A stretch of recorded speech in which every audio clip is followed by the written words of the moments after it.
김광진, 안진걸의 시민의 정치, 매주 월요일 찾아뵙는 고정 코너입니다.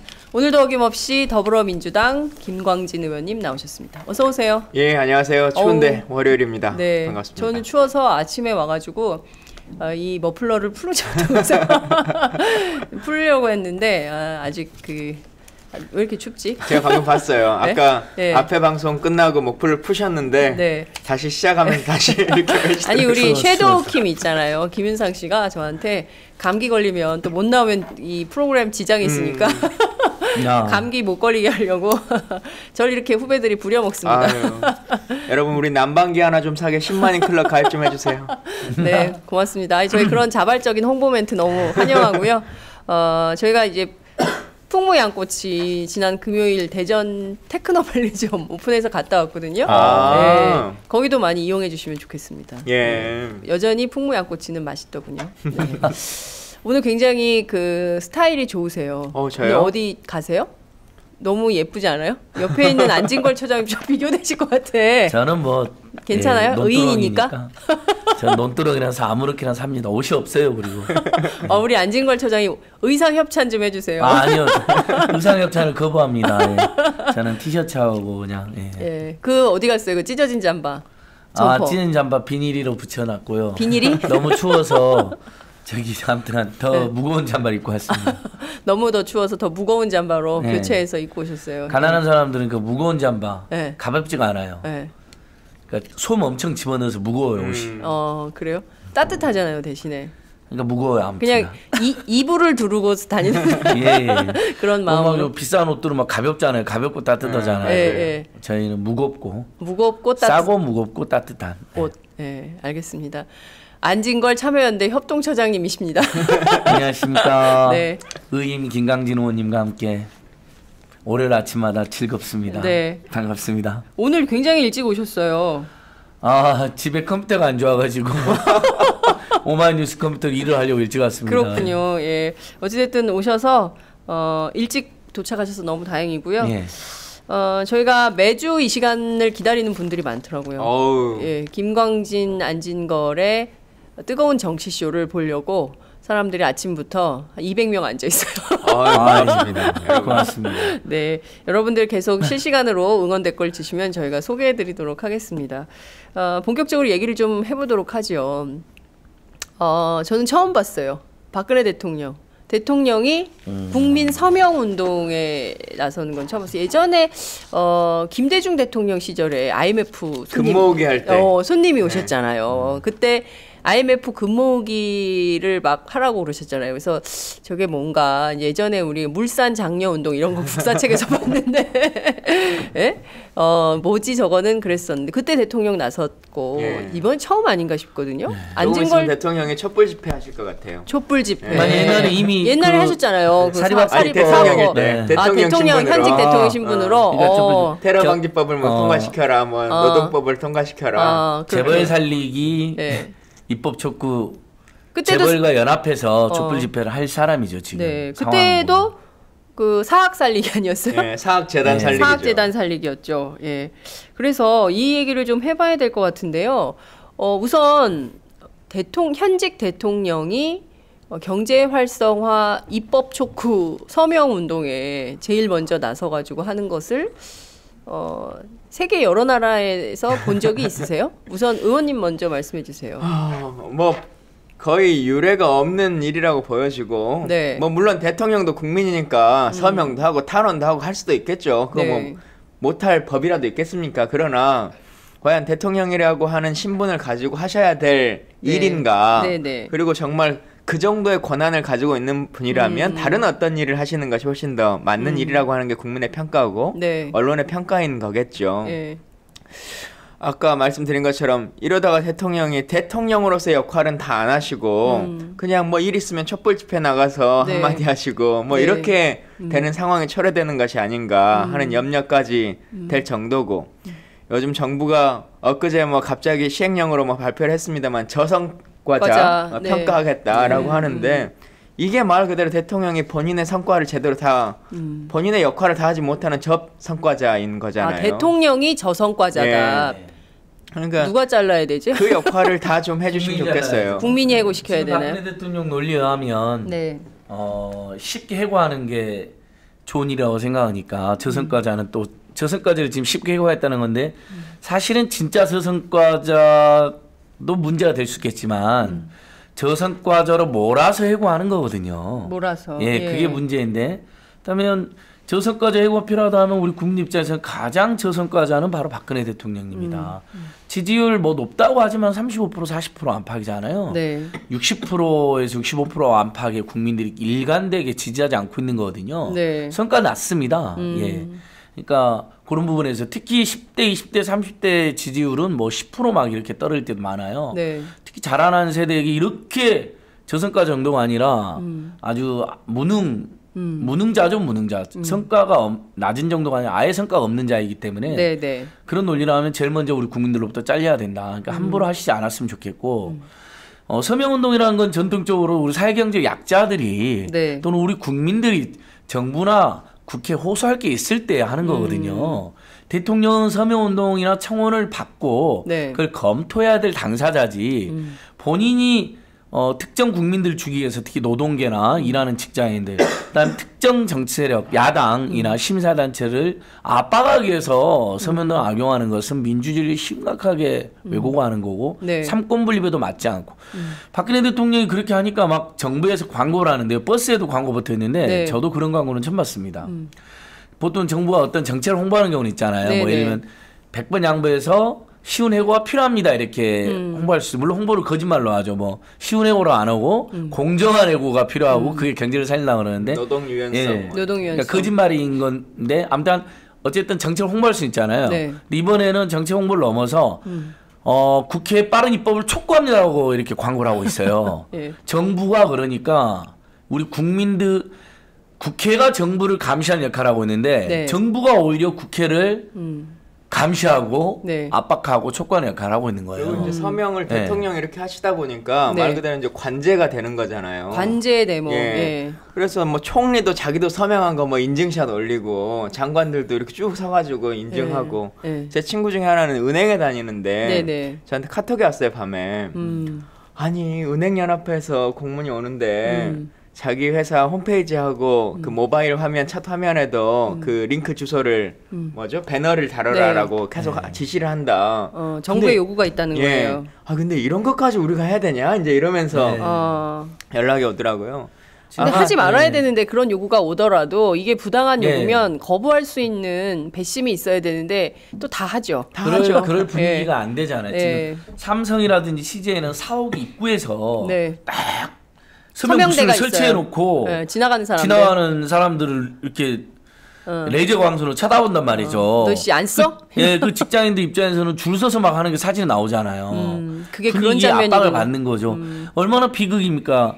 우리 직장인들이 가장 싫어하는 게 해고이고 가장 끔찍하게 생각하는 게 저임금 또는 임금이 깎이는 거잖아요. 지금 그런 근데 법이 뚫리는 거 그런 아니에요? 법인데 거기에 서명해라는 거예요. 지지한다고. 오히려 경제를 죽이고 집집마다 가게 활력을 죽이는 법인데도 불구하고 그게 네. 경제를 살리는 법이라고. 시권에서 이 법을 주도하는 사람들이 지금 정경련하고 대한상이라는 게 밝혀졌잖아요. 네. 박용만. 네네. 20대 청년들을 마구마구 자른 이런 사람들이 시권에서 국민들 쉽게 자르고 재벌 대기업 신나게 재벌 대기업만 탐욕을 부릴 수 있는 세상을 만들고자 서명운동 한다는 게 재벌들이 주도하는 것만 나을 수 있잖아요. 네. 근데 박근혜 대통령은 담화 발표하자마자 그 다음날 재계가 서명도 돌입했잖아요. 네. 전형적인 청와대 청부 서명입니다. 그리고는 본인이 그날 가가지고 오죽하면 국민들이 답답해 서명했겠냐 했는데 옆에 서 있는 사람 다 재벌이에요. 국민들이 아니라 말은 네. 바르게 하셔야죠. 오죽하면 재벌들이 이렇게 답답해서 나왔겠느냐. 이렇게 말해야 되는데 박용만 옆에 세워놓고 국민들이 답답해서 나왔다고 정말 최소한의 예의도 없고 네. 도리도 없는 정말 그런 혼용무도한 정권, 언어 도단의 정권이다. 언어 도단, 혼용무도한 정권이다 이런 말씀 주셨는데요. 오늘 안진걸 처장님 좀 풀었나 봐요. 사람들을. 참여연대 간사들인가? 댓글이 막 쏟아지고 있는데요. 네. 민주사랑님이 안진걸 차장님이라 그러는데 안진걸 처장님입니다. 처장. 차장도 괜찮고 간사도 좋고 다 좋습니다. 안진걸 차장님은 표정이 오리털입니다. 표정이 예. 오리털입니다. 예, 부풀었어요. 그러고서 좀 미안하셨나 봐요. 표정이 오리털이라는 말은 따뜻하다는 은유예요. 이렇게 또 주셨습니다. 볼수록 예. 인상이 좋대요. 앉은 걸 사이다 항상 감사해요. 뭐 이런 얘기인데 우리 의인 김광진 의원님 좀 댓글 달아주세요. 응원 댓글. 이게 너무 한쪽 쏠리면서 김광진 의원님 때문에 제가 살고 있어요, 여러분. 김광진 의원님을 도와주셔야 돼요. 네. 저희 댓글 부대는 출근 시간이 9시가 안 돼가지고. 네, 10분 전이에요. 네, 11분 전입니다. 이제 곧 출근하시면 댓글이 이제 쏟아질 텐데요. 지금 말씀하신 내용을 좀 더 이어가 보도록 하죠. 청와대 청부 서명이라고 했고 이게 국민들 입장에서는 사실 굉장히 혹시라도 내가 저성과자가 되지 않을까라는 불안이 굉장히 많습니다. 사실 지난 금요일 정부가 발표한 행정 예고를 보면 혹시 내가 그 대상이 되지 않을까? 그래서 내가 대상이 되지 않기 위해서 동료를 혹은 함께 일하는 후배나 선후배를 좀 밀어내야 내가 사는 거 아니냐 이런 생각들을 사람들이 할 수 있게 만든 조치예요. 근데 어제 저희가 그 국회 법사위원장님 인터뷰도 했습니다만 이게 법안에 없는 거라면서요. 법률로도 없는 거를 정부가 행정지침으로 이렇게 발표를 해버린 것인데 이 문제 좀 짚어야 될 것 같아요. 그러니까 이 정부가 끊임없이 그 시행령 공화국으로 살고 있는 거지 않습니까? 네. 맨날 국회에 일을 안 한다, 국회가 법을 안 만들어줘서 뭘 못한다 이렇게 얘기를 하면서 실질적으로는 법률과 전혀 동떨어진 행정행위를 다 하고 있는 거거든요. 뭐 사실 법이라고 보면 대통령이 말하고 있는 30개의 그 경제활성화법, 그게 진짜 경제활성화인지 아닌지 모르겠지만 본인이 요구하고 있는 30개 법 중에 27개는 이미 다 통과가 됐어요. 그래서 그건 다 진행이 되고 있는 것이고 다른 것들에 있어서 계속 이제 문제가 되거나 대통령이 생각하기에 국회 동의를 받지 못하겠다 싶은 것들은 지금 전부 다 시행령 형식으로 바꿔버리는 거지 않습니까?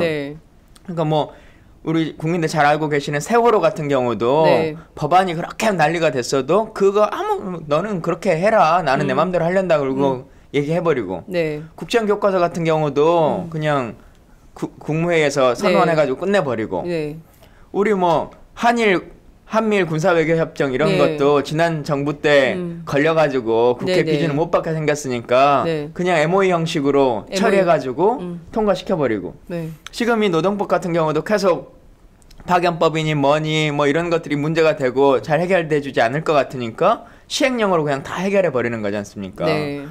이런 식으로 법 자체를 무시하면서 행정행위를 하는 게 과연 정상적인 국가 운영인지에 대해서 정말 심각하게 고민해봐야 됩니다.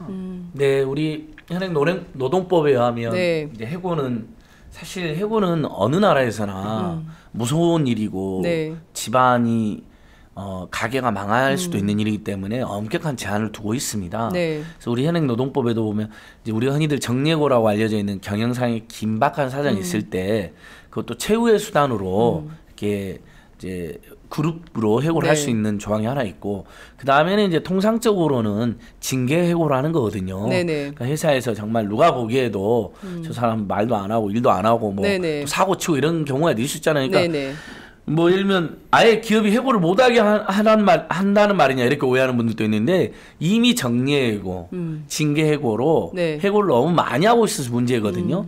OECD나 한국은행 보고서에 보면 한국이 고용 안정이 OECD 최하위 국가예요. 그러니까 고용이 너무너무 불안한 국가니까 일자리도 없을 뿐만 아니라 어렵게 들어간 일자리도 비정규직이거나 정규직이어도 이미 뭐 우리가 4.5정 45세면 정년이란 말이 나오는 것처럼.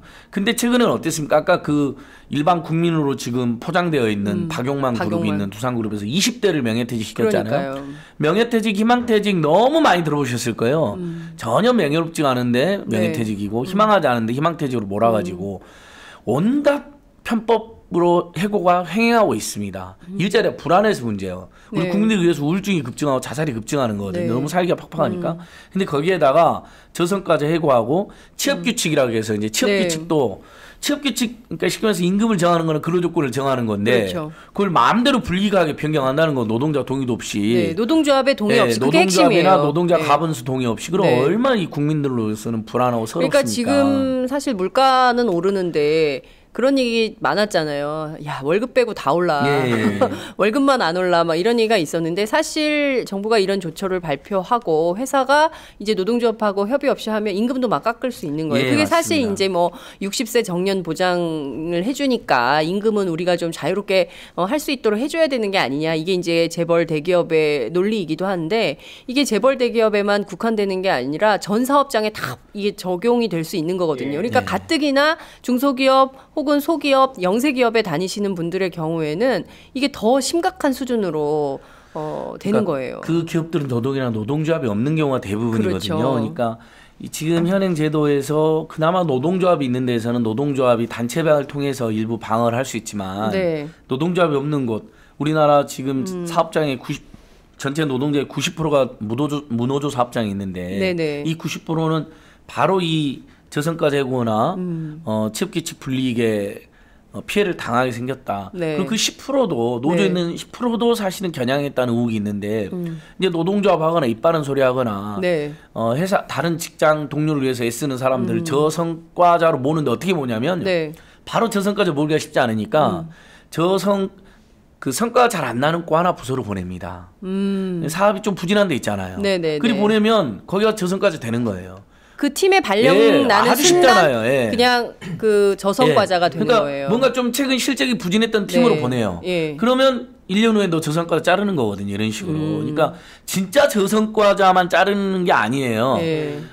진짜 저성과자가 있다면 그거 역시 어떤 원인으로 저성까지 냈는지는 굉장히 복잡한 원인이 있고. 그러니까 이런 거예요. 성과 여부와 관계없이 이를테면은 재벌 친위대처럼 그걸 뭐라 그럽니까? 구사대? 예전에 저희가 1980년대 구사대 얘기 많이 했었는데 그렇게 이제 뭐 옳든 그르든 나쁜 짓을 기업이 해도 거기에 동조 이런 사람들은 성과 여부 관계없이 살아남아요.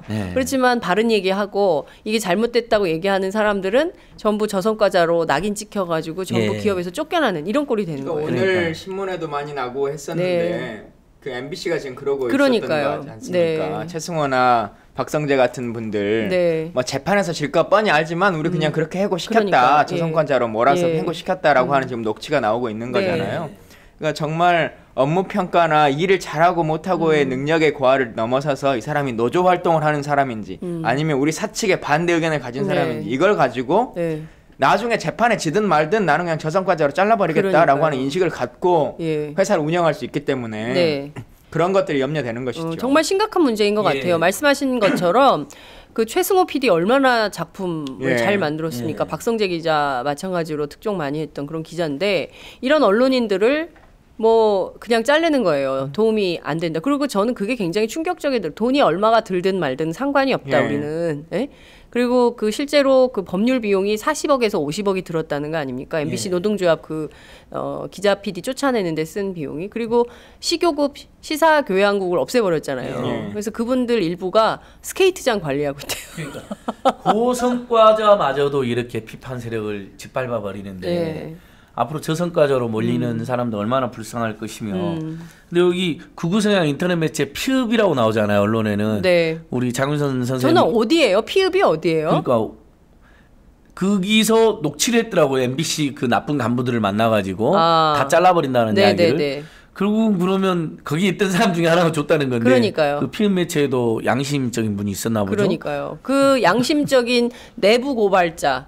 는 저희가 보호해야 되는데. 그러니까. 근데 피읍이 어딘지 모르겠어요. 저는 피읍에서 프레시안은 아닌데. 프레시안은 이런 생각이 좀 들었습니다. 프레시안은 아닐 테고.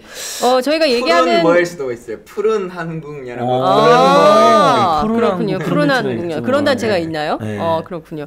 하은이 어머님께서 별풍선 10개 선물해 주셨어요. 하은이 어머님 감사합니다.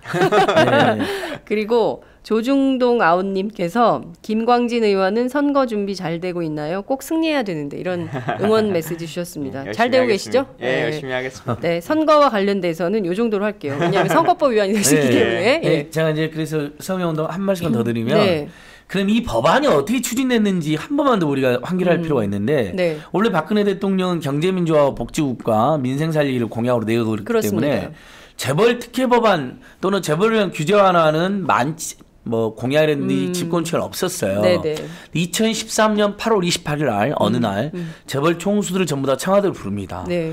그날 이후로 경제민주화가 없어지거든요. 그날 재벌 총수들이 경제민주화를 막 공격하고 뭐 학교 앞에 호텔을 못 지어서 뭐 나라 경제가 망할 것처럼 이야기하고 그때입니다. 그게. 그러니까 2013년 8월 28일 재벌 총수들 해동이 굉장히 중요한데 그 이후로 급격히 경제민주화는 없어지고 재벌 특혜로 기우는 거거든요. 그 다음에 이제 모든 규제가 암덩어리라는 등 모든 규제를 단두대에 올려야 된다는 하는 굉장히 극악한 표현들을 쓰시기 시작하면서 결국은 그때 재벌 대기업들이 의견서도 냈습니다. 네. 이런 법들이 필요하다. 비정규직 기간 늘려야 되고 네. 10개고 해야 되고 그 다음에 취업규칙도 분리가 변경할 수 있어야 되고 파견도 좀 자유롭게 받았으면 좋겠다. 현대자동차, 기아자동차 전부 다 불법 파견으로 판정나가지고 네. 심지어 실정법으로 처벌받을 위기에 놓여 있었잖아요. 그렇죠. 그러니까 다 이런 민원을 내는 겁니다. 재벌 대기업이 자, 첫 번째는 청와대. 지금 박근혜 대통령이 말한 법안이 재벌 청부 법안입니다. 첫 번째는 그건 네. 뭐 이미 다 드러났고요.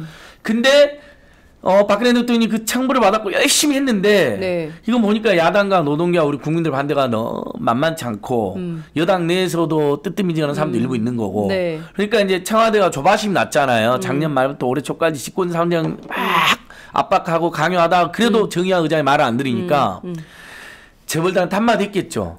야, 안 되겠다. 너희들 때문에 우리 이렇게 모든 고생을 사서했는데 니들 뭐 하고 있어 이 새끼들. 그러니까 죄송합니다 하고 저희들이 바로 그러면 서명에 돌입하겠습니다 하고 대통령 담화 나오자마자 그 다음날 서명에 돌입하고 너무 작전이 딱 보이잖아요. 서명 돌입한 첫날 딱 대통령께서 박용만 대한상의 의장하고 같이 가가지고 서명하면서 오죽하면 우리 국민들이 추운 겨울에 이런 걸 하겠냐고. 엄동설안에 예. 나왔냐. 근데 거기 있는 사람들 우리 국민 중에 한 명이긴 하지만 예. 평범한 서민 중산층 뭐 심지어 웬만한 부자도 아닌 정말 0.01%의 재벌 총수들과 그 앞잡이들이었거든요. 그러니까 그렇게 정치하시면 안 된다. 이렇게 다시 한번 네. 청부에 청부를 주고받. 말씀하신 것처럼 출근하는 길에 다 서명을 받잖아요. 예. 나를 해고시켜도 좋습니다라고 하는 것에 서약하라는 거랑 동일한 건데 네. 그거 참 인권 침해적인 거죠. 그 자체가. 근데 그런 네. 내용은 저희가 사실 이걸 좀 법률적으로 좀 검토를 해봐야 될 것 같아요. 이렇게 무조건 그러니까 하나하나 다 짚어봐야 되는데 뭉뚱그려서 막 그냥 넘어갈 문제는 아닌 것 같거든요. 특히 이제 노동 관련돼서 노동 조건이 이제 하향 평준화 될 게 너무 자명한 이 상황에서 근데 노동계는 이제 오늘부터 무기한 파업에 돌입한다고 민주노총은 밝혔고 지난 주말에 이제 집회가 열리긴 했습니다만 이게 또 뜨겁게 잘 안 붙어서 국회와 시민사회가 함께 좀 동력을 보태야 되는 거 아니냐 이런 생각도 좀 드는데 뭐 그런 거 좀 준비를 좀 하고 계신가요? 저희는 지금 아무튼 노동계와 시민사회단체들은 계속 긴밀히 협력하고 있고 또 장그래 살리 운동본부라는 연대기구를 통해서도 같이 네. 대응도 하고 있고 집회나 기자회견도 함께 하고 있습니다. 다만 이제 총파업은 일반 시민들이 할 수 있는 게 아니고 이제 직장에 속해 있는 네. 분들이 노동조합과 함께 하는 거라서 네네. 그게 이제 유력적인 방향으로 되면 좋을 텐데 뭐 오늘 오후부터 이제 돌입하는 걸로 되어 있잖아요. 정오부터. 네. 그래서 응원하는 마음이고요. 설령 요즘 노조 조직률이 10%밖에 되지 않고 또 지금 뭐 너무 살인적 맹추위 때문에 북구 간파 때문에 사람들 많이 위축되어 있고 네. 또 어제 법무부 장관이 그 담화도 너무 웃기지 않습니까? 파업에 문제 있으면 어떤 파업의 문제점을 지적하면 될 일인데 네. 테러 위협하고 북핵 문제 때문에 파업하면 안 된다는 식으로 말했거든요. 우리 네. 오마이뉴스도 기사를 그래 뽑았잖아요. 의원님 어떻게 보시는지 참 얘기해 주세요. 정부라고. 전 뭐 사실 그 담화를 보지를 못했는데 그 내용이요. 테러가 네. 막 세계에서 발생하고 있고 북핵 위기가 심화되고 있는데 웬 파업을 하겠다는 거냐. 국민을 불안하게 하고 있다. 우리 정부는 좀 너무 밑도 끝도 없는 친북 인사들이에요. 네. 친북 인사들. 네. 깜짝하면 북한 때문에 어쩐다 저쩐다 하는데 북한과 전혀 상관없는 것도 북한으로 연결짓고 네. 북한을 너무 좋아하는 것 같아요. 일단 북한을 너무 좋아하니까 맨날 이야기하고 네. 북한의 영향력을 과도하게 해석해서 마치 전 세계 테러나 위기를 다 북한이 조정하는 거예요. 한 것 같으니까 네. 그다음에 남한의 모든 문제도 북한에 연결됐다 생각하니까 북한의 능력이 너무 과도해 보이잖아요. 네. 그러니까 이것은 전형적인 종북주의자들이 하는 거거든요. 아니 그리고 그걸 막고 해결하는 게 지금 정부의 역할이거든요. 그거 하라고 우리가 뭐 300 몇십 조의 예산을 정부에게 주는 거 아닙니까? 네. 국방도 하고 치안도 하고 뭐도 하고 내수도 하고 경제도 하라고 그러니까 그걸 제대로 못 해가지고 북한이 저렇게 핵실험하고 뭐하고 하면 지금 대통령이 저성과자라니까요. 그러니까요. 반성 못하고 미안하다 그래야 되는데 어제는 또 그런 거짓말까지 하더라고요. 테러 방지법이 없어서 테러 정보를 수집할 길이 없다는 거예요. 법무부 장관 이렇게 거짓말하면 돼. 국정원이 지금 테러 정보 수집하고 있잖아요. 이미 하고 네. 있고 경찰, 검찰, 기무사, 그 다음에 국정원, 네. 우리나라 정보 조직 대단합니다. 경찰들이 일선에 다 정보 취합하고 네. 심지어 동네에서 동양 이상한 사람들에 대한 정보도 다 알고 있어요. 네. 그다음에 뭐 이른바 문제가 될 만한 성향의 사람들도 다 리스트 하고 있잖아요. 네. 그래놓고는 TV에 나와가지고 그렇게 거짓말 테러 정보를 수집을 못 하고 있대요. 그건 말이 안 되는 거죠. 그러니까 근데 알만한 사람들이 들으면 다 코웃음 칠 만한 일들을 종편 같은 데 나와서 아무렇지도 않게 하는 거예요. 근데 그걸 또 사실은 이제 그런 통제 장치가 있거든요. 그러니까 방통심의위원회라든가 이런 데서 그 문제적 발언들을 이런 말을 하면 허위 보도하면 안 된다. 왜곡 보도하면 안 된다. 이런 걸 또 심의를 해서 못하게 해야 되는데 그런 것도 되게 헐렁해요. 그리고 오히려 그 정부 비판하는 것에 대해서만 막 그 규제를 하고 그밖에 다른 문제들에 대해서는 전혀 그런 게 없는 것이죠. 그러니까 이런 이율배반적 상황을 잘 알고 계신 국민들 입장에서는 종편을 보면 너무 답답하니까 팟짱을 보세요. 저도 식당이나 병원하고 종편 틀고 있으면 항상 팟짱을 들으시면 좋지만 팟짱이 없으니까 그나마 중립적인 연합TV로 틀어주세요. 네. 다 바꿔. 아니 요새 아침에는요 저희가 이제 이렇게 생방송을 하잖아요. 그 IPTV로 검색해서 다 보실 수 있거든요. 그래요? 네, 그럼요. 유튜브 뭐 다 채널 구글로 다 이제 검색이 되니까요. 언제 어디서나 식당 가시면 요거부터 틀고. 식당에서도 연결이 되나요? 그럼요. 다 IPTV니까 다 될 거예요. 예. 스마트 TV 시대 아닙니까? 네, 디지털 미디어 시대에 인터넷을 좀, 연결해가지고 활용을 좀 해주세요. 이해됐습니다. 핸드폰을 정말 전화로만 쓰지 마시고. 네. 아니, 그래가지고 그 성명 강요하는 것도 보니까 그 손해보험협회 뭐 그다음에 이런 금융협회들 있잖아요. 전부 다 회사마다 내려보내가지고 특히 대한상해에서도 내려보냈는데 뭐 매일매일 서명 현황을 취합해달라 그러고 온라인 서명 설치해라 그러죠. 심지어 내방객. 그러니까 방문한 사람까지 서명을 받아라고 돼 있고 임직원은 물론이고 그다음에 보험 설계사까지 받아라고 해놓은 거예요. 지금 대한노인회에서 경로당에다 전부 다 하더라고요.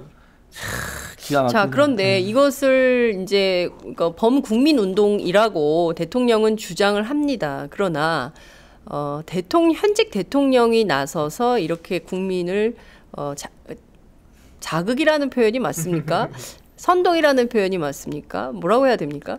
여하튼 이제 국민들한테 이렇게 나서달라고 요청하는 이 행위를 이거를 파시즘에 비교하는 학자들도 있더라고요. 의원님은 어떻게 보세요?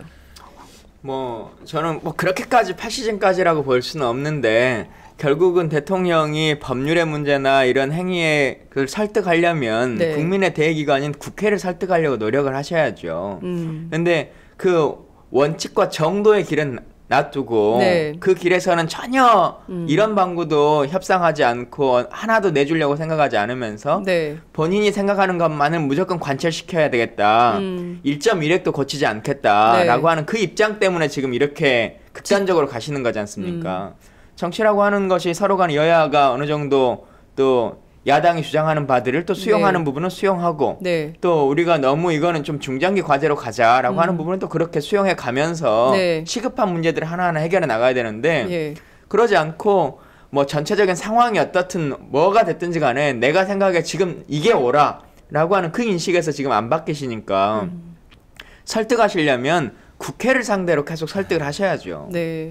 범국민운동이 아니라 범재벌운동을 하고 있는 건데 그걸 국민의 이름을 이렇게 악용하는 거니까 너무너무 혼용무도한 사람이다. 얄미운 사람이라고 생각하고 못된 사람이라고 저는 생각하고 있고요.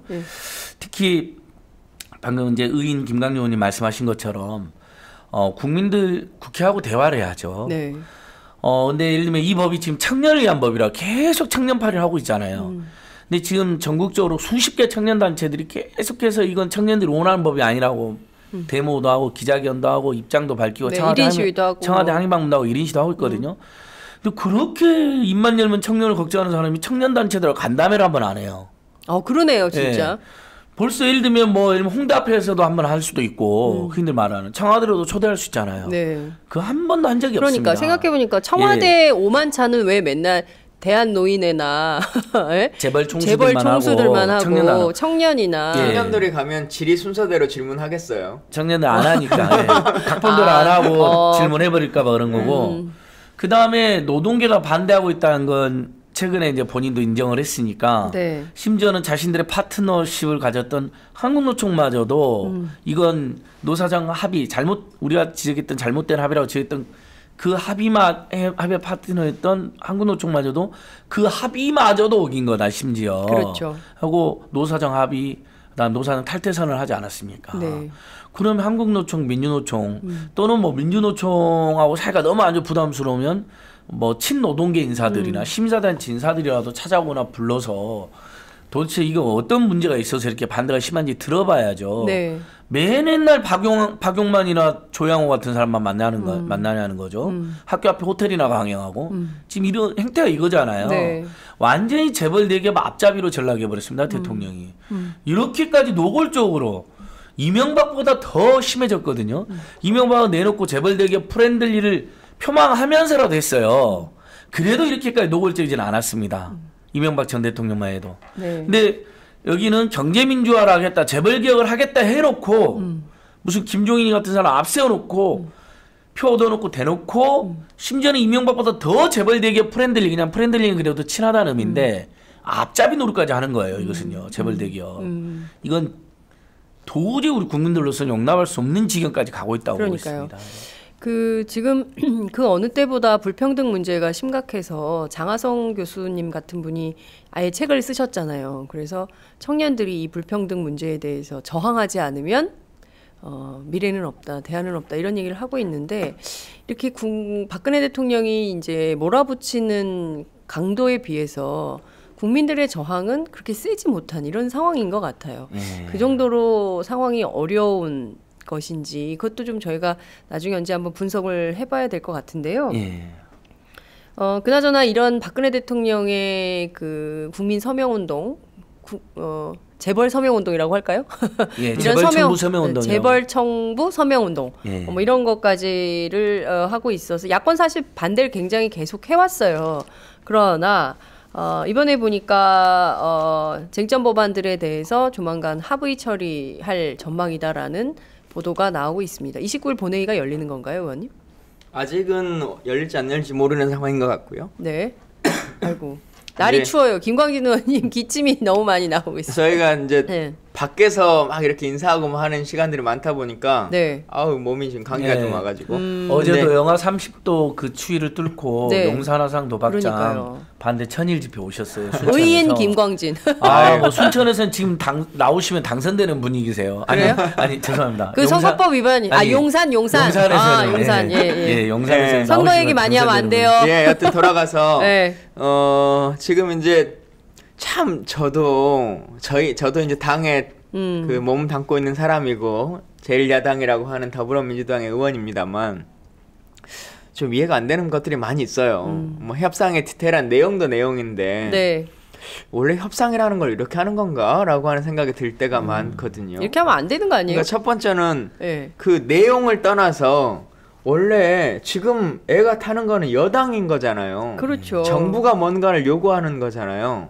그러면 그게 있으면 우리 거 이거 받아주면 내가 해줄게 라고 하는 걸 제시해야 네. 야당 나올 것 같은데 맞아요. 지금 협상은 우리가 요구하는 바는 뭔지가 지금 불명확해요. 선거구제에 대해서도 지금 좀 그런 상황이고 네. 지금 노동법에 대해서도 네. 노동법 예를 들어 5개 중에서 네. 지금 대통령이 하나는 자기가 처리할게 지금 이렇게 했잖아요. 네.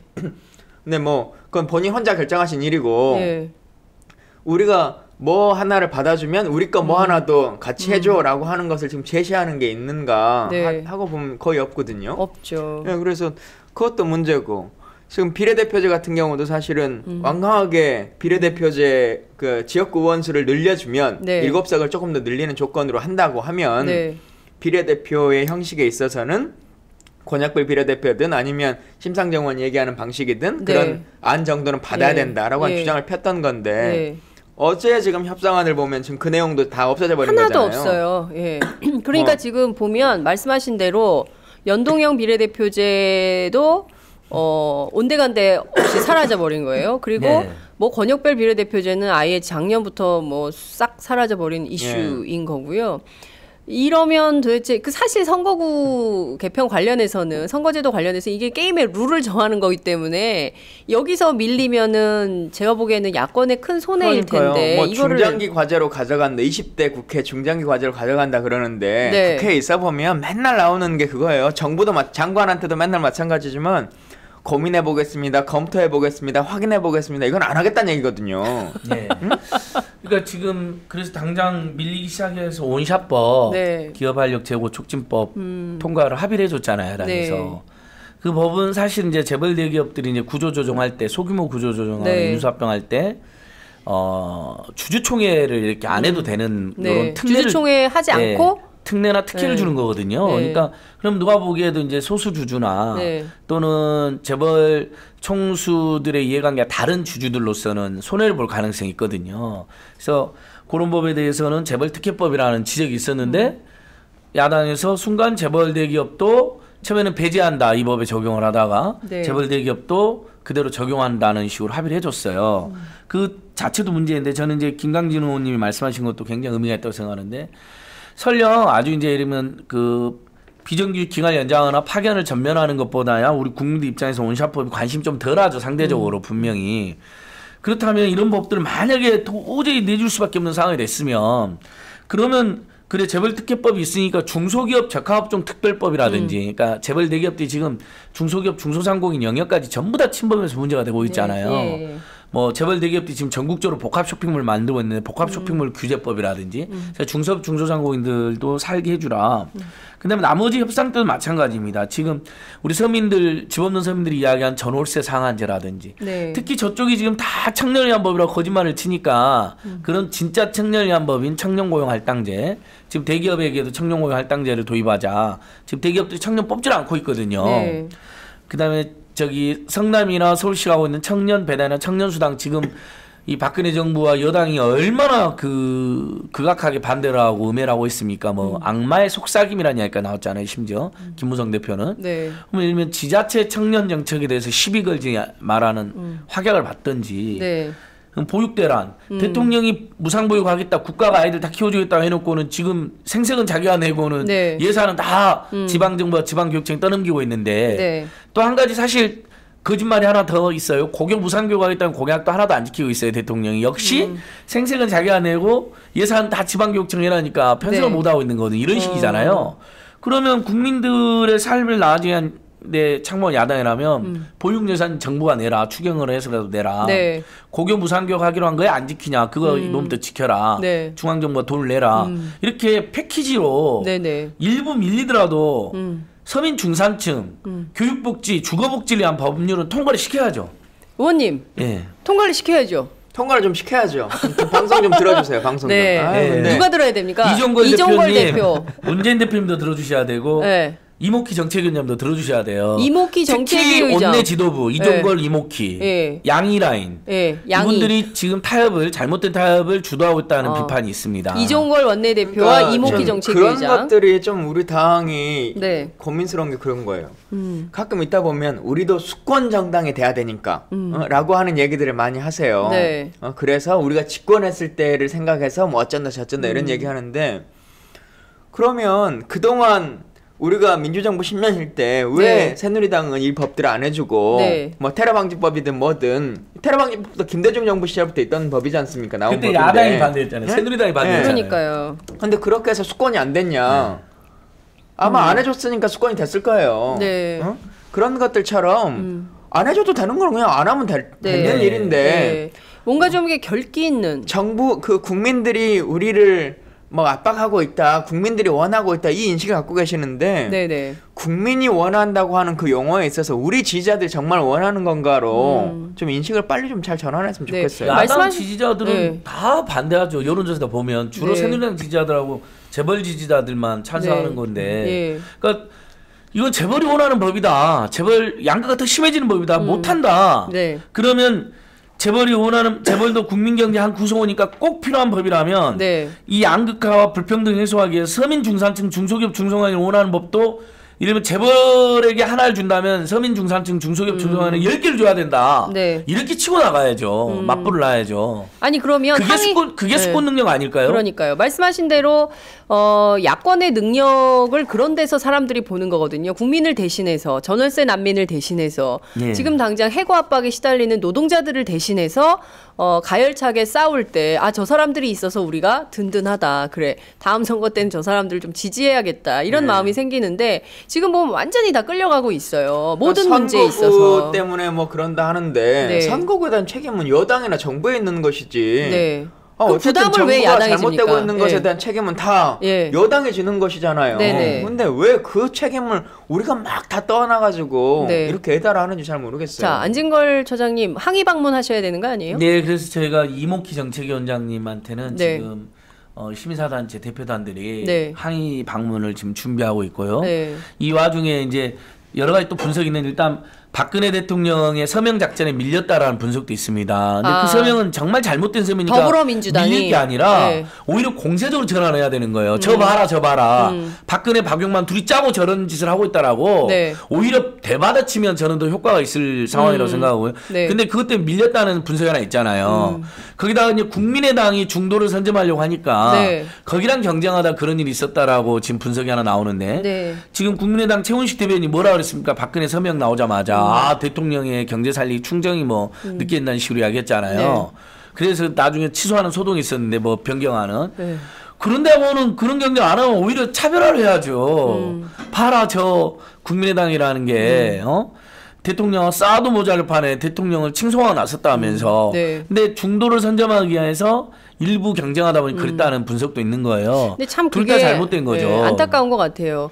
저는 우선 안진걸 처장님을 더불어민주당 정책자문위원으로 좀 위촉해서 이분의 얘기를 좀 들으세요. 시민사회 분들을 저희들은 얘기를 좀 듣고 하여튼 그게 중요한 게 예. 아니라 핵심은 바로 그거인 것 같아요. 이를테면 국민의 소리를 어디서 어떻게 들을 것이냐. 그리고 특히 그 중도 싸움이에요. 지금 야권이. 그러니까 중도를 먹어야 우리가 이번 선거에서 뭔가 다수 의석을 점유할 수 있다라고 생각하시는데 국민들의 요구는 진보 의제가 여전히 많다는 거거든요. 그 더불어민주당 그 민주정책연구원 그 조사에서도 나온 거 아닙니까? 이런 진보 의제들을 잘 받아서 국민들이 그 정도로 먹고 살기가 힘들다는 얘기인데 그거를 잘 받아서 정책으로 전환하는 노력을 해야 되는데 엉뚱한 대로 이제 역량이 소진되는 이런 상황인 것이죠. 그리고 중도의 산토끼보다 네. 지금은 진보의 집토끼가 훨씬 더 시급한 상황이에요. 저희 당은. 그렇군요. 지금 한참 저희 당이 힘들다가 네. 요즘 반짝 조금 인기가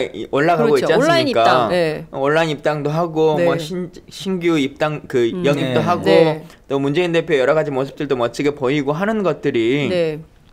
그동안 그 중도라고 하는 것, 약간 중도 보수적인 인식들을 가지신 분들이 계속 이렇게 당의 목소리를 내왔던 것들이 네네. 많이 좀 퇴색돼 가고 나름 진보의 목소리나 새로운 아젠다들이 나오기 때문에 그것에 대해서 반응을 해주신 거거든요. 근데 이걸 다시 중도의 전략 혹은 조금 더 오른쪽으로 가는 전략 이런 식으로 가서는 네. 정말 우리 당의 원래 지지자라고 하는 분들에게 외면받을 것이다 이런 생각 같습니다. 그러니까 의원님 잠깐만요. 네. 의원님 그 이종걸 원내대표가 그 이른바 의원총회라든가 의원님들께 본인의 입장을 얘기를 할 거 아닙니까? 협상의 내용이라든가 협상 결과에 대해서 보고하는 자리가 있지 않나요? 그런 자리에서 의원님들의 질타나 이런 건 없습니까? 이종걸 대표가 잘하고 있다고 보세요? 협상해 오면 뭐 질타가 항상들 있으니까 네네. 협상이 막 다시 파기되고 뭐 저희뿐만 아니라 새누리당도 그렇지 않습니까? 네네네. 협상해 오면 요즘은 계속 뭐 의총에서 네. 무너지고 하는 일들이 벌어지는데 네. 이제 그런 의견들은 다수가 있고 또 예를 들면 어제 같은 경우도 협상한 것에 대해서 저희 이제 의원 죄송합니다. 아이고 예. 의원 카톡방이 있으니까 이제 정책의장 등에게 뭐 이 법은 이렇게 어떻게 된 거냐 저런 거냐 이 의견이 이렇게 된 것이 맞느냐라고 하는 논의들이 이제 계속 있었고 뭐 신문에 나지 않았던 어떤 법들은 네. 실제 뭐 어떤 정도까지 논의가 된 것이냐라고 하는 문의가 있었고 지금은 이제 다들 선거 때문에 밖에 있으니까 네. 의총이 열린다고 하더라도 소집되기가 쉽지 않으니까 지금은 이제 카톡 등을 통해서 예. 서로 막 공유하고 내용을 전달하고 있는 그렇군요. 편입니다. 시민사회는 왜 이목희 정책위 의장만 항의합니까? 이종관 원내대표나 이목희 정책위원장 둘 다 예. 만났는데 최근에 어쨌든 이목희 정책위원장이 겉으로는 약간 강경파로 알려져 있는데 네. 뭐 잘못된 타협에 임하고 있다 이런 저기 의견도 있어서 네. 이종걸 대표는 제가 여러 번 찾아뵀었고요. 예. 이목희 정책위원장 만나보려고 합니다. 네. 더불어서 예. 더불어민주당에서 이제 이른바 나간 사람들 있지 않습니까? 네. 저희들이 평소에 의정활동 행태를 보면 뭐 말로는 중도라고 하지만 실제 분석해 보면 수구적 중도거든요. 그러니까 형용 모순이지만은 굉장히 수구 기득권 세력에게는 그러니까 박근혜하고 친하지는 않았던 건 사실이지만 전체적으로 수구 기득권에는 좀 친화력이 있었던 사람들이 나간 거예요. 네. 의인 김강진 의원님 말씀처럼 더불어민주당이 엄청난 기회입니다. 그분들 오히려 나가지고 네. 그다음에 신규 굉장히 진취적인 인사들 많이 들어오시고 그리고 국민의당 이승만 국부론에서부터 박근혜 대통령 서명 잘했다는 식으로 나오는데 황당하잖아요. 더불어민주당을 경쟁하거나 정의당을 경쟁하는 게 아니라 새누리당하고 경쟁하는 포지션 아닙니까? 일종의. 네. 그럼 더불어민주당은 오히려 뜻있는 중도에서부터 합리적인 진보까지 모두를 네. 특히 사회경제적 양극화 불평등 문제에 대해서는 아주 공격적이고 굉장히 공세적으로 네. 그 의제를 취해도 될 상황이거든요. 네, 네. 물론 이제 그 과정에서 이제 정의당과의 관계는 있겠지만요. 정의당하고 또 경쟁할 수도 있는 것이고요. 네, 네. 때로는. 네. 근데 지금 보여줄 모습은 그런 모습이 아니기 때문에 저희가 더불어민주당이 좋은 기회가 왔음에도 불구하고 네. 오히려 그 기회를 못 살리고 있다. 특히 이번에 만약에 원샷법, 그다음 테러 방지법, 파견법을 전면하는 파견법 이런 거 만약에 밀리면 네. 특히 서비스 산업 발전법 이런 거 밀리면 굉장히 저는 총선에도 악영향을 끼칠 뿐만 아니라 시민사회 단체들이 무슨 뭐 대다수 국민을 다 대표하고 있는 건 아닙니다. 저희도 늘 저희의 한계를 직시하고 있습니다만 네. 굉장히 시민사회로부터는 아주 혹독한 비판을 받을 수밖에 없다 이렇게 생각해봅니다. 네. 그리고 우리가 또 놓치지 않아야 될 것 중에 하나가 지금 뭐 원샷법이라든가 아니면 뭐 서비스산업법, 뭐 테러방지법 이런 큰 법들 얘기를 많이 하다 보니까 네.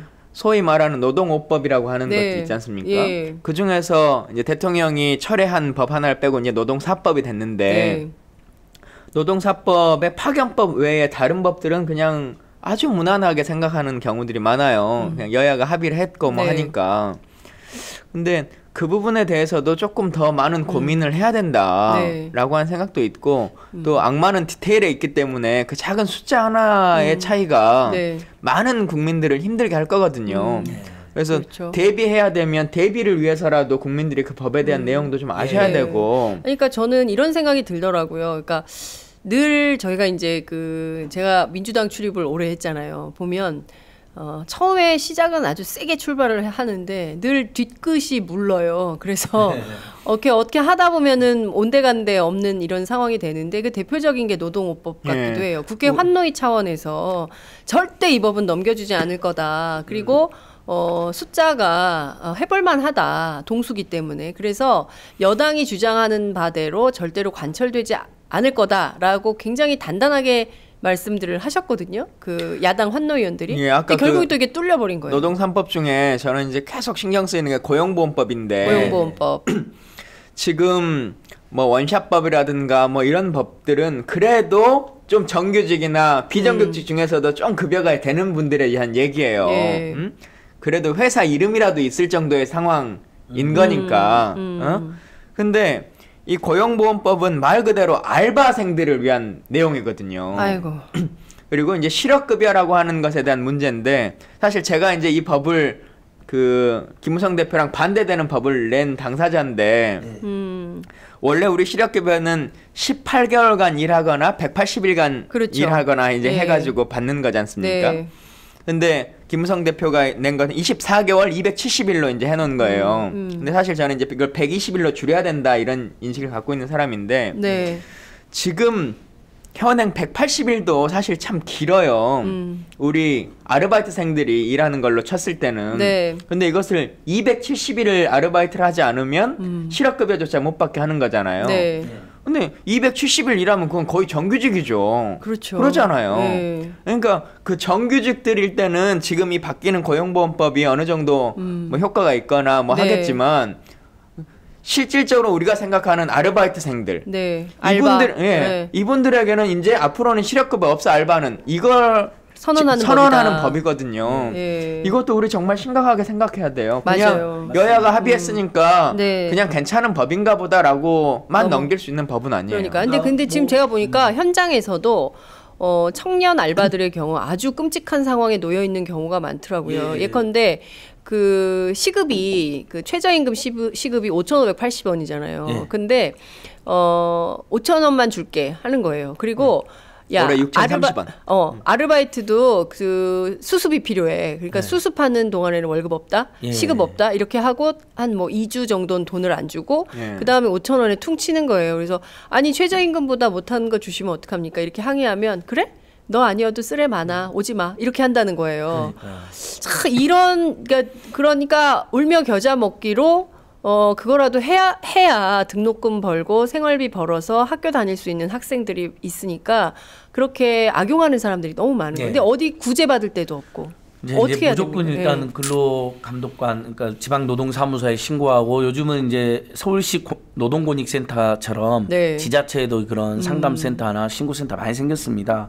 일단은 최저시급은 1월 1일부로 6,030원으로 올랐으니까 무조건 적용받게. 설령 계약을 5,000원으로 했다 하더라도 소급해서 계약서 같은 것도 없대요. 계약도 안 쓰지만 많은 다 경우에 안 쓴대요. 6,030원 이상이니까 무조건 여러분 받으셔야 되고요. 방금 그 김강준 굉장히 중요한 말씀해 주신 거예요.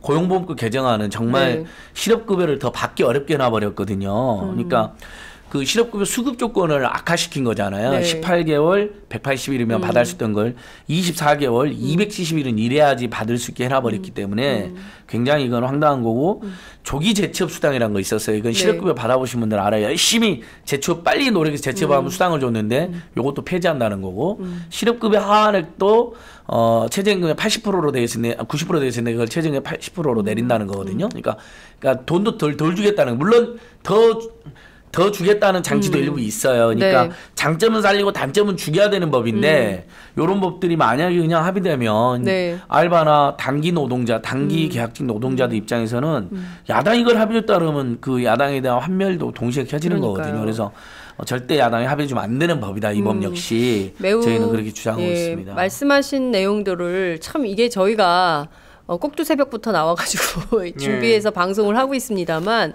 저희가 이 방송 하는 이유가 있거든요. 야권의 그 많은 지지자들이 답답해하는 것도 저희가 토로를 좀 하고 반면 또 정책적으로 국회 안에서 이것들이 좀 제대로 추진될 수 있게 해야 되는데 다음에는 이종걸 원내대표 한번 모시고 나오시죠. 그래서 집중 토로를 한번 왜 그런 협상을 했는지. 그러니까 일단 이목희 정책위원장도 한번 부르셔가지고 그러니까요. 어떻게 세트로 한번 모셔가지고 저희가 도대체 뭐 하는 것인지 한번 다 국민적 입장에서 시민적 관점에서 한번 따져보도록 하겠습니다. 우리가 말 꺼냈으니까 근로기준법도 마찬가지거든요. 근로기준법. 이번에 통과되는 노동사법 중에서 근로기준법이 이제 결국 뭐 여러 가지 내용이 있습니다만 요체는 일하는 시간을 몇 시간으로 정할 것이냐라고 하는 거예요. 그렇죠. 법에서 정하는 일주일간 근로시간이 몇 시간이냐라고 하는 건데 우리 그동안 이제 통상임금이나 뭐 주휴수당 이 문제를 계속 재판을 하다 보니까 재판마다 좀 차이가 있어가지고 하나 명확히 딱 정할 필요가 있겠다 해가지고 정한 거예요. 네, 그렇군요. 그래서 결국은 이제 여러 논쟁이 있었는데 결국 이 법에서는 60시간으로 이제 정해놓은 거거든요. 60시간. 근데 그 작년에 노사정 합의를 할 때 노사정 합의안에 있었던 안이 52시간이에요. 원래 근로시간 40시간에 플러스 추가로 12시간까지 할 수 있다 그래가지고 그것보다도 8시간 더 후퇴한 거거든요. 그러니까 노동자 측면에서는 개혁된 게 하나도 없는 거죠. 그렇군요. 우리는 지금 그 일하는 시간이 너무 많고 해서 말 그대로 저녁 있는 삶이 없는 시절이고 그로 인해서 발생하는 산업재해도 엄청나게 많이 발생하거든요. 맞아요. 그렇기 때문에 일하는 시간을 줄이고 일을 나누고 하는 것으로 나아가자라고 하는 것이 앞으로의 대한민국의 노동의 방향성인데 결국은 이 법을 통해서 지금 노사정 합의를 작년에 해놓은 것보다 훨씬 더 많은 시간 일할 수 있다. 그래서 일요일 빼고 나면 하루에 10시간씩 꼬박꼬박 일하는 것도 합법이다 지금 이렇게 못을 박아버린 거거든요. 어떻게? 그래서 최근 다행히 끔찍한 그 SNS상으로 네. 이 노동 5악법의 문제점을 요약한 자료가 돌고 있거든요. 그래요. 그 널리 퍼뜨리면 좋겠어요. 이게 보니까 뭐 일부 교회, 그다음에 일부 수구 단체에서는 조직적으로 거짓 사실을 막 세월호 가족들을 음해하는 거 막 퍼뜨리고 그러잖아요. 새누리당 의원들까지 막 동참해서 저희는 사실 거짓도 아닌 진실이니까 더더욱이나 공격적으로 좀 퍼뜨려야 된다. 그리고 뭐 인터넷 매체 슬로우 뉴스라고도 있잖아요. 유명한. 거기도 보면 이 노동악법의 문제점을 참여연대에서 기고를 해가지고 잘 정리되어 있거든요. 그러니까 뭐 우리 오마이뉴스 보도도 있고 슬로우 뉴스 그다음에 SNS상에 요약해서 잘 돌고 있더라고요. 이번에 노동 5악법 문제점. 그는 정말 공격적으로 퍼뜨리고 사람들 이야기하고 담벼락에 대고 욕이라도 하고 우리 DJ께서 말씀한 것처럼 그런 좀 노력이 필요할 것 같아요. 저도 부탁드리고 싶은 게 그런 거예요. 우리 이슈되는 법들 말고 지금 합의된 세 가지 법 이것도 정말 좀 신경 써주시면 좋겠다. 그 아까 말하지 않은 하나가 이제 산재보험법인데 산재보험법은 그래도 좀 내용은 좋아요. 출퇴근 때 보상받게 해주겠다 이건데 근데 원래 한명수가 아니나 심상정 안에는 부칙조항이라는 게 다 없었거든요. 근데 이 법 만들면서 아주 부칙을 막 이상하게 막 섞어 연놨어요.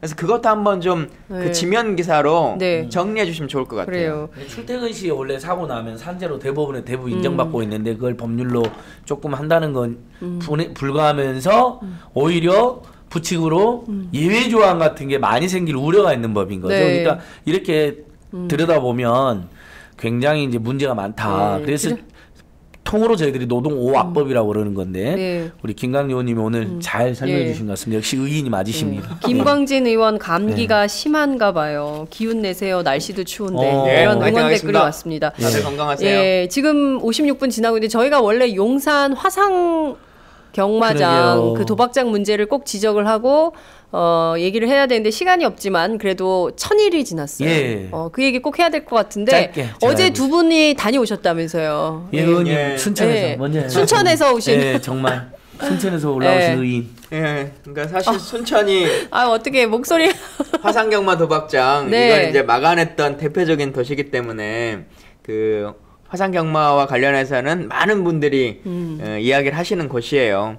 저도 이제 거기서 총무 일도 보고 뭐 했었는데 범대위에서 1000일이면 우리가 학을 잡아도 학 1000마리 잡으면 뭐 소원이 이루어진다 그러고 1000일 기도하면은 그것도 이루어진다 그러잖아요. 곰은 100일이면 사람이 되는데 1000일 동안 그 많은 시민들이 그렇게 얘기를 했음에도 불구하고 하나도 개선되지 않고 경마 도박장 건물 안에다가 아이들 노는 키즈 카페를 만든다고 하고 있는 이 말도 안 되는 정부의 운영, 그걸 국가가 하겠다라고 하는 거, 그것도 국가 예산을 가지고 뭐 만들겠다, 그게 창조경제라고 창조경제 예산으로 만든다는 거 아닙니까? 키즈 카페를.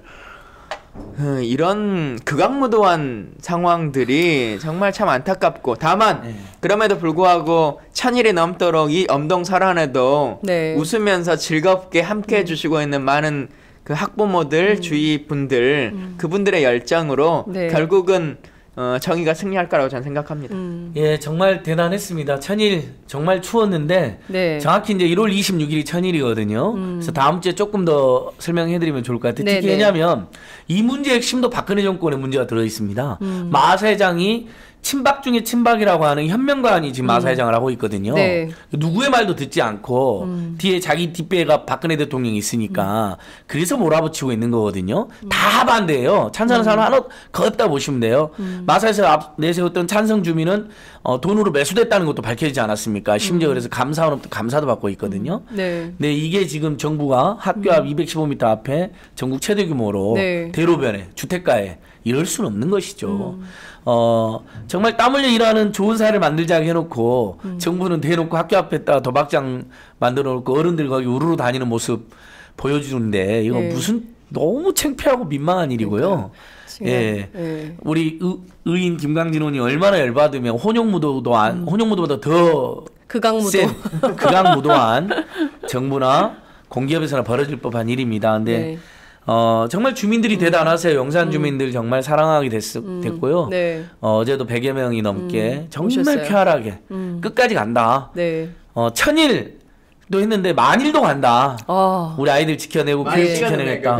근데 안 돼요. 그래서 저희가 1100일만 하자. 네. 총선에서 좋은 결과가 네. 있은 다음에 네. 바로 폐쇄를 시켜보자 네. 이렇게 이야기 드렸어요. 참 대단하네요. 그 기자회견에 선생님들도 이렇게 참석을 하시고 동네 네. 주민들도 오셔서 부끄러운 엄마가 되고 싶지 않아서 예. 1000일간 이 싸움을 했다라는 말씀을 그 굉장히 학교가 우리 박근혜 대통령 그러니까 성신여고 예. 중학교도 나오고 고등학교 나왔으셨어요. 성신여중고. 어떻게 하면 좋아요. 이 학교에다 근데 제가 사실 과거에 그 경정, 경륜, 경마 이 3종 세트 제가 취재한 적이 있었어요. 사회부 시절에. 예.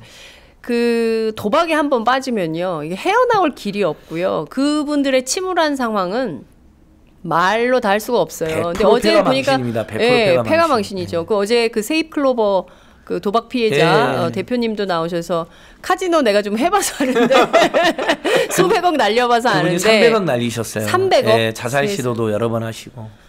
그러니까 그런 건데 그런 것을 국가산업 차원에서 도박을 장려한다? 있을 수 없습니다. 네.